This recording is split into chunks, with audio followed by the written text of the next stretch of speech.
रिक्त स्थानों को भरिए जहाँ समांतर श्रेणी का प्रथम पद a, सार्व अंतर d और n पद an है। तो हमें एक सारणी दी गई है जो आपके सामने है। इस सारणी में जो खाली जगह हैं वहाँ पर हमें मान भरना है। तो ये आप देख रहे हैं, यहाँ पर a का मान दिया गया है, d का मान दिया गया है, n का मान दिया गया है, लेकिन an खाली छोड़ा है। इसी तरीके से यहाँ पर a का मान दिया गया है, यहाँ d खाली छोड़ दिया है, जबकि n और an का मान दिया गया है। तो हमें ज़रूरत है किसी एक ऐसे फॉर्मूले की जो an, n, d और a में संबंध बताए, तभी जाके हम इन खाली जगहों को भर सकते हैं। तो इसके लिए आपको एक फॉर्मूला याद करना पड़ेगा और इस फॉर्मूले को हम यहाँ पर नोट कर लेते हैं। तो a, d, n और an में जो संबंध बताएगा वो फॉर्मूला होता है an बराबर a plus n-1 into d। ये फॉर्मूला जो है आपको याद कर लेना है। इसे हम बोलते हैं an बराबर a plus n-1 into d। किसी भी समांतर श्रेणी का nवां पद हम ज्ञात कर सकते हैं यहाँ से, कोई भी समांतर श्रेणी हो। तो अब हम एक एक करके इन खाली स्थानों को भरेंगे। सबसे पहले हम यहाँ पर देख लेते हैं, हमें a बराबर 7 दिया गया है, d बराबर 3, n बराबर 8 और an ज्ञात करना है। तो a का मान 7 दिया गया है, तो इस फॉर्मूले में a की जगह पर आप 7 रखोगे और इसको रफ में करोगे। a की जगह पर 7 प्लस है तो प्लस। n का मान देख लेते हैं कितना दिया गया है फर्स्ट क्वेश्चन में, ये रहा फर्स्ट क्वेश्चन, और n का मान आपको दिया गया है 8। तो यहाँ पर आप रखोगे n की जगह पर 8, माइनस लगा है तो यहाँ भी आप माइनस लगाएंगे, और 1 लिखा है तो आपको 1 लिख के ब्रैकेट बंद कर देना है। और d का मान देखना है कितना दिया गया है। तो d का मान आपको दिया गया है 3, तो यहाँ पर आप d की जगह पर 3 रखोगे और इस तरीके से इनको कैलकुलेट करोगे तो an मिल जाएगा। तो यहाँ पर an की जो वैल्यू आएगी वो इसको कैलकुलेट करने से आएगी। चलिए कर लेते हैं, 7 प्लस 8 में से 1 जाएगा तो बचेगा 7, और यहाँ पर 3, चूँकि ब्रैकेट लगा है इसलिए गुणा हो जाएगा। तो यहाँ पर 7 प्लस 7 या 21, और जब 21 और 7 जोड़ोगे तो आपको मिलेगा 28। तो यहाँ पर जो an है वो 28 होगा, तो आप यहाँ पर जाकर 28 लिख सकते हैं। पहला क्वेश्चन सॉल्व इस तरीके से होगा। तो हमने सूत्र किसका इस्तेमाल किया है, a plus n-1 into d, an बराबर होता है ये, इसका इस्तेमाल किया है। इसके बाद हम आगे बढ़ते हैं दूसरे क्वेश्चन के लिए। हम यहाँ पर फिर से एक बार यही फॉर्मूला लिख लेते हैं, an बराबर a plus n-1 into d। यही फॉर्मूला आपको लिख लेना है। अब अपनी टेबल में देखना है किस किस के मान दिए गए हैं।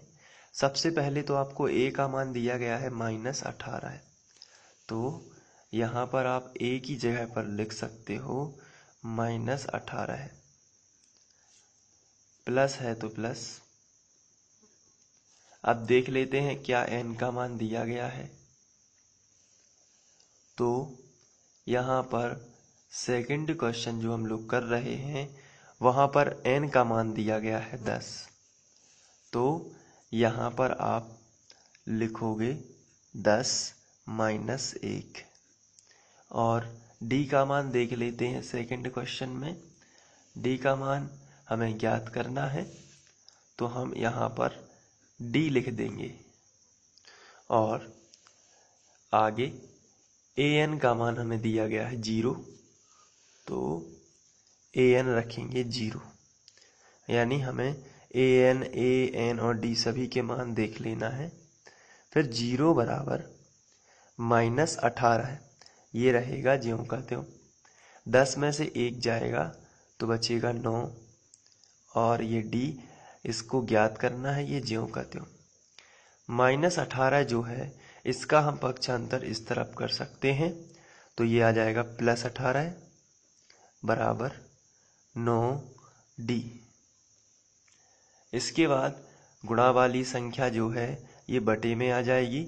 ये 9 जो है d के साथ गुणा में है और गुणा वाली संख्या बटे में, यानी 18/9। तो ये आपको मिलेगा d के बराबर, तो 9 दूनी 18, 2 बार कैंसिल हो जाएगा, तो 2 बराबर d इसका मतलब है, या d बराबर 2। तो d का मान आपको कितना मिल चुका है, तो आंसर है 2 मिल चुका है। तो आप यहाँ जाकर सेकंड क्वेश्चन में d का मान 2 लिख सकते हैं। अब तीसरा प्रश्न लेते हैं। तीसरे प्रश्न में a का मान खाली जगह है, d का मान -3 है, n का मान 18 है और an का मान -5 है। तो इसके लिए हम यहाँ पर एक बार फिर से फॉर्मूला लिख लेते हैं, जो कि होता है an बराबर a plus n-1 into d। ये फॉर्मूला होता है n पदों तक का योगफल, n पद ज्ञात करने का। तो यहाँ पर an जो है उसको देख लेते हैं कि दिया गया है या नहीं। तीसरा क्वेश्चन हम लोग कर रहे हैं और यहाँ पर an हमें दिया गया है -5। तीसरे क्वेश्चन में an का मान हम सबसे पहले लिख रहे हैं और इसका मान दिया गया है -5। तो चलिए हम यहाँ पर लिख लेते हैं -5। बराबर लगा है तो बराबर लगा देंगे। फिर देखना है तीसरे ही क्वेश्चन में a का मान।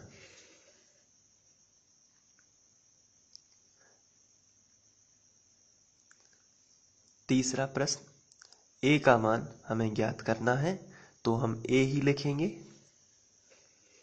यहाँ पर आपको a ही लिखना है, प्लस n और d का मान देख लेते हैं।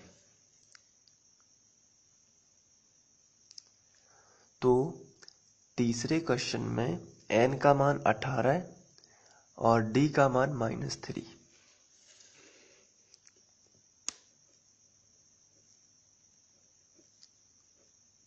दोनों की जगह पर रख देते हैं। इसके बाद -5 ज्यों का त्यों बराबर a ज्यों का त्यों प्लस 18 में से 1 जाएगा तो आएगा 17 और यहाँ पर प्लस का आएगा क्योंकि प्लस के 18 हैं और ये कोष्टक और ये -3। तो -5 बराबर a 17 और 3 इनका गुणा करेंगे तो सबसे पहले चिन्हों का गुणा, असमान चिन्हों का प्लस माइनस जो है असमान चिन्ह है और इनका जो है माइनस आएगा, और 17 का करेंगे तो 17 तिया 51। अब ये जो माइनस का 51 है इसका जोड़ना घटाना a में तो नहीं हो सकता, इसलिए हम इसका पक्षांतर उस तरफ करेंगे। तो पहले यहाँ पर -5 पहले से था और ये आपका जो -51 है ये इस तरफ आ जाएगा।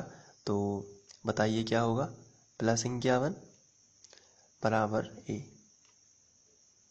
तो यहाँ पर 51 है और यहाँ पर -5 है, तो आपको बताना है कि कितना बचेगा। तो क्या आप बता पाए? 51 में से 5 जाएंगे तो 46 बचेगा बराबर a। तो बहुत ही सिंपल होता है चीज़ों को करना। यदि आप एक बार समझ जाते हैं तो निश्चित ही आप सफलता प्राप्त करेंगे। और यहाँ पर आप 46 लिख सकते हैं। इसके बाद हम लोग चौथा क्वेश्चन करेंगे। तो इसमें हमें ए और डी दिया गया है, एन ज्ञात करना है और ए एन हमें 3.6 दिया गया है। तो चौथा क्वेश्चन है, इसके लिए हम अलग से फॉर्मूला लिख लेते हैं करने के लिए। तो यहाँ पर फॉर्मूला आ जाएगा ए एन बराबर ए प्लस n-1 इंटू डी। इस फॉर्मूले का हम इस्तेमाल करेंगे। अब देख लेते हैं कौन कौन से मान हैं चौथे क्वेश्चन में। तो चौथा क्वेश्चन ये रहा, ए का मान है -18.9। तो चलिए सूत्र में चलते हैं और यहाँ पर ए का ही लिख लेते हैं सबसे पहले, -18.9, ये माइनस का है, प्लस जो n का मान है वो ज्ञात करना है, तो n ज्यों का त्यों -1, और d का मान देख लेते हैं। यहाँ पर d का मान है 2.5, तो यहाँ पर आप लिखोगे 2.5, और an का मान भी देख लेते हैं कितना दिया गया है। तो an का मान है, इसको आप बता देता हूं मैं, ये an है और इसका मान है 3.6। तो यहाँ पर आप 3.6 लिखोगे। अब यहाँ पर इसका पक्षांतर हो जाएगा, तो 3.6 प्लस 18.9 ये आ जाएगा, और बराबर में आएगा n-1 इंटू 2.5। तो 3.6 और 18.9 को अब जोड़ना है, तो रफ का इस्तेमाल कर लेते हैं।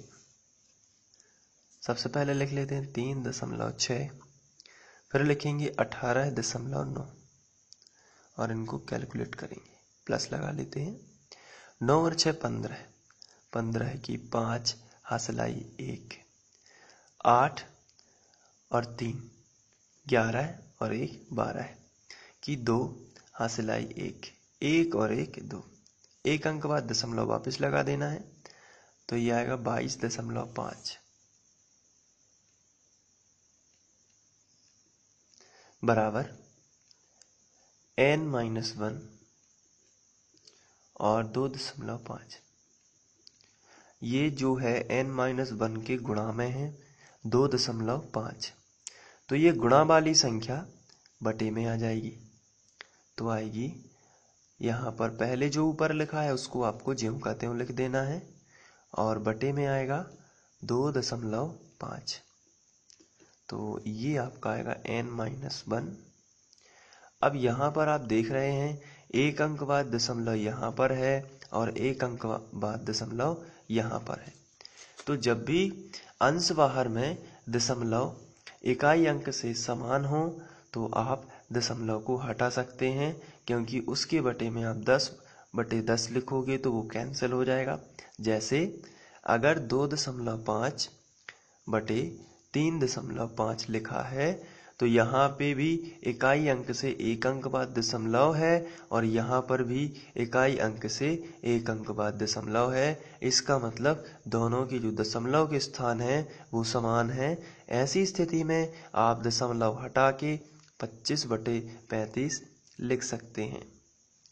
ऐसा क्यों लिख सकते हैं? इसका कारण ये है कि दशमलव हटाने के लिए आप 25 के बटे में 10 लिखोगे, इसके बाद फिर बटे आएगा और 35 के बटे 10 लिखोगे।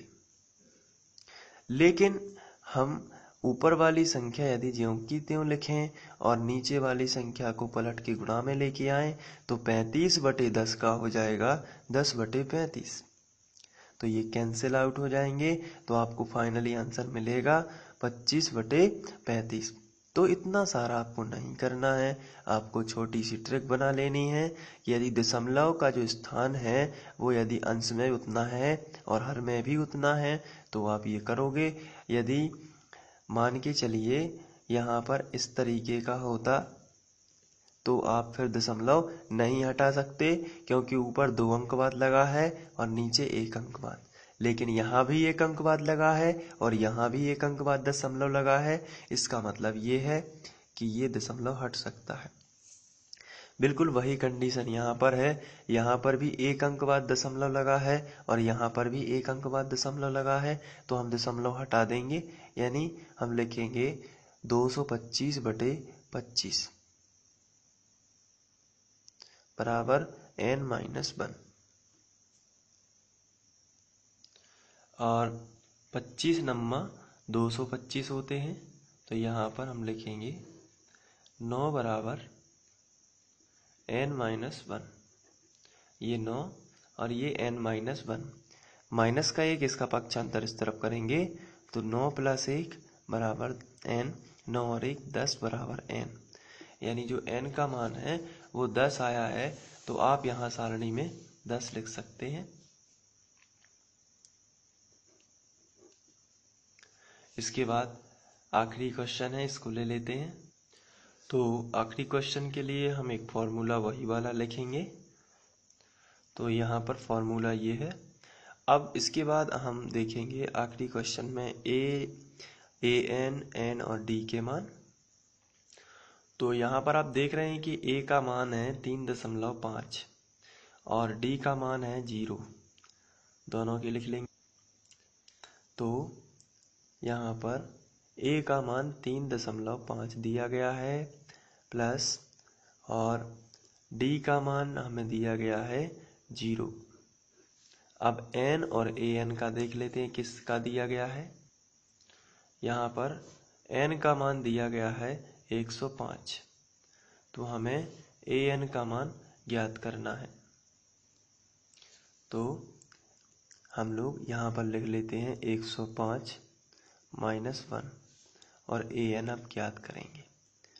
तो an बराबर 3.5 और 105 में से पहली बात यह है कि यहाँ पर 0 का गुणा है, तो आप चाहे घटा लीजिए, कुछ भी करिए, उसके बाद होना तो गुणा 0 में ही है, और जब भी 0 में ही गुणा हो जाता है इसका मतलब यहाँ पर 0 ही आएगा। तो an का मान आएगा 3.5। तो इस तरीके से प्रश्नावली 5.2 का प्रश्न क्रमांक 1 समाप्त होता है।